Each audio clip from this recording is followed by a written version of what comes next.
Next, I run 3 Abyss Shark, which is one of the newer cards. If this card is used for the XYZ summon of a number monster, it can be treated as level 3, 4, or 5. And if all monsters you control are water, you can special summon this card from your hand. And if you do, add one level 3, 4, or 5 fish monster from your deck to your hand, except Abyss Shark. So not only is it a free summon, it can also grab you another one of your sharks or just any other extender, really. So it's an extender that also gets you an extender. Also run 3 Silent Angler. Angler, if it's in the hand and you control a water monster, you can special summon this card from the hand. Well, you cannot special summon monsters from the hand for the rest of this turn. So that is a little bit of a downside to this card, but the upside easily outweighs the downside. Also run the 1 Crystal Shark. So Crystal Shark is really cool. It can be used. It has the same effect as Abyss Shark, to where it can be used for the XYZ summon of a number monster and can be treated as level 3 or 4. If this card is in your hand or graveyard, you can target 1 water monster on the field, special summon this card, and if you do, have that monster's attack, like most of these extenders. Also run the 1 Lifeless Sleefish. When this card is summoned, you can send 1 fish monster from your deck to the graveyard, and then you can banish this card from your graveyard, and target 3 fish monsters in your graveyard, shuffle them into the deck to draw 1 card. Also run the 1 XYZ Remora. You can special summon this monster from your hand by detaching 2 materials from a monster you control. And when summoned this way, you can target 2 level 4 fish monsters in your graveyard, special summon them. So this is definitely a card you want to see often, although I only run one of them because there are going to be scenarios where it's not going to be good. Like if you're going first, this probably won't be too great. That really kind of depends. This is one that is definitely up to bumping up or down. Also run the 1 Silent Sea Nettle. Control wall monster, special summon this card from your hand, which is pretty cool.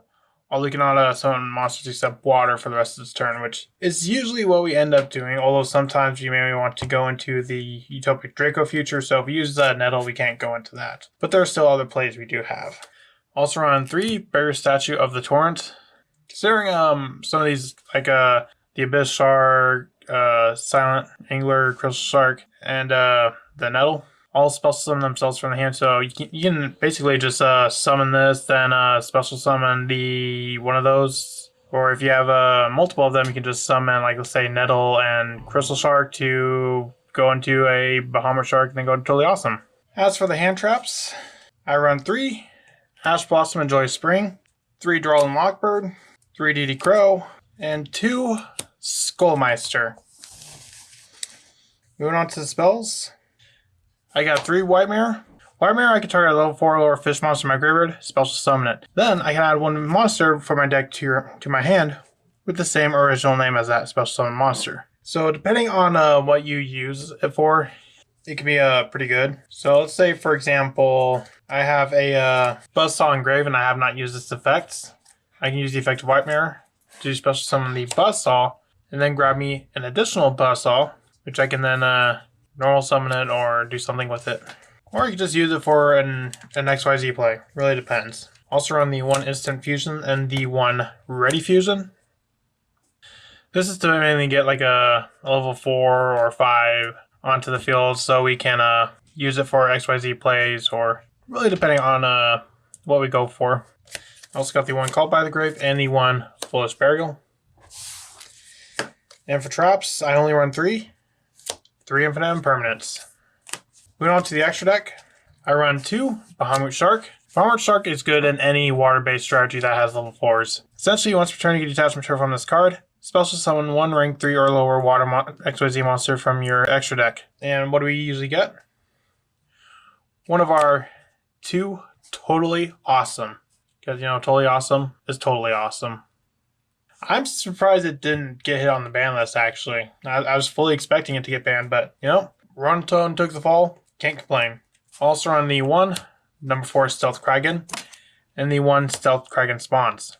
Now, number 4, essentially once per turn, essentially makes all face-up water, all monsters on the field water, and then it can essentially destroy 1 water monster your opponent controls. And since they all become water, you can essentially pop anything, and if it's destroyed itself, you can special summon as many Kraken spawns from the X deck as you do have materials. And usually you're going to only have 1 because you're usually going to use this effect. Before that happens, and Spawns has a similar effect to destroy a water monster your opponent controls, although it doesn't make everything water, so it's not quite as good. And if it's destroyed, Then you can special summon any number of Kraken monsters up to the number of materials this card had. And it's not really going to have any, so that's not really likely to revive the Kraken spawns. Now, as cool as this is, that secondary effect only happens if it's destroyed and your opponent's not going to willingly destroy it.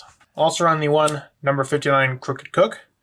Now, this is the one that some builds play it, some builds don't. I do, but I don't really go into it as much. Well, that's just because my deck's not really built to focus 100% on Crooked Cook. Although Crooked Cook is pretty good considering it is unaffected by other card effects. Also run the one, number 32, Shark Drake. Now, I don't run it for its effect. I run it for the effect of the Crystal Shark, because Crystal Shark, I more or less run Shark Drake just because it's a number monster. It doesn't really have a whole lot of purpose, but it does come up occasionally having a number monster. Also run the number 101, Silent Honor Arc. The one, Valiant Shark Lancer, which has you can target one monster your opponent controls, detach one material from an XYZ monster you control, and if you do, destroy that monster. And if you control another water XYZ monster, this is a quick effect, which you're usually going to. Also on the one Abyss Dweller, it's a card that will essentially permanently kill tier elements, as well as the Utopic Future and the Utopic Draco Future. Also on the one Zeus to kind of clean things up a little bit. And lastly, the Instant Fusion target and the Ready Fusion target.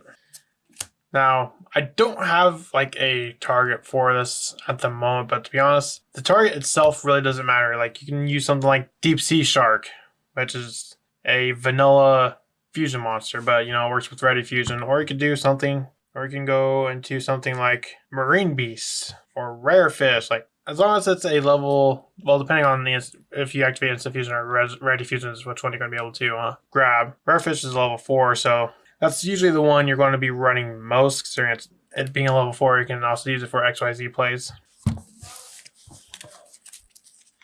And that's it for my Shark deck profile. Let me know what you think of Sharks. Think it's pretty cool? Let me know in the comments. I'll see you in the next video I make. Bye.